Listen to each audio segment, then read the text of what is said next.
Okay, so response to the med error. So this definitely makes me more aware of what I do, not like I wasn't before, but definitely made me more alert. And to be a future nurse, it kind of scares me. Because as nurses, we don't want to cause our patient harm.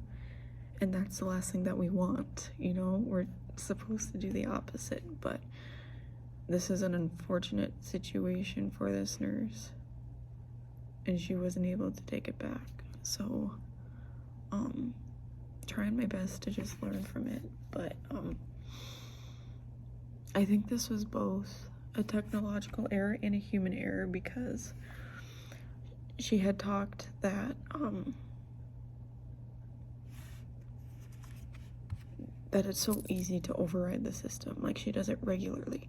I don't think it should be that common to override a system. Like, I think there should be more protocols, because if you're just hitting override for every med, then it's just a normal thing. You don't even think about it. So I don't think it should be that common to be able to override a med. What I was thinking was, well, I can talk about that when I get to ways to prevent the error, but yeah, it's also a human error because, I mean, overriding it, even if it is a common occurrence that those nurses had to do, is just override every med. She had a trainee with her, and it was just a distracting day. Nurses are distracted in general. So I would say it's also a human error as well, along with like everything had to line up, and there were so many chances for it to be caught, not just by her, but like, I guess whoever was working with her that day. But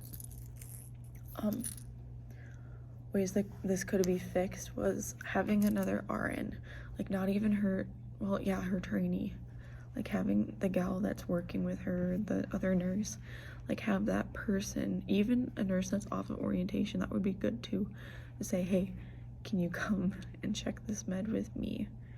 Especially if you get that error of override. Like, that should be a caution in your head.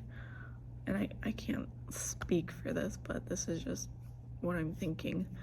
And again, my third way to reduce errors is not having override so common.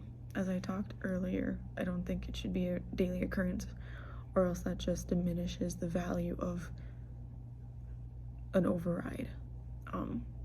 So maybe having like a questionnaire that the nurse has to go through. There's more charting and documentation before like hitting override, so that the nurse can like think, why am I giving this patient this med, and why would I want to override the system? So I think there should be more checks in order to prevent this. And also, as we've talked about in many of our classes, is like having a non-distraction zone. Like, have a zone set up for the nurse so that he or she's not distracted, whether it's in the patient's room or in the med room.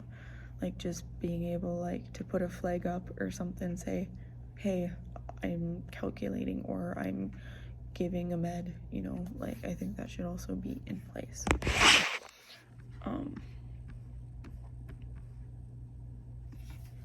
And yeah, it's unfortunate what happened.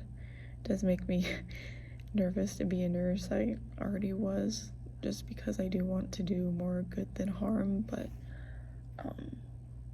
I'm hoping that the deeper I go into clinicals and into nursing, that I'm able to take this as an opportunity to learn from it and to think through everything and not do the same thing for myself.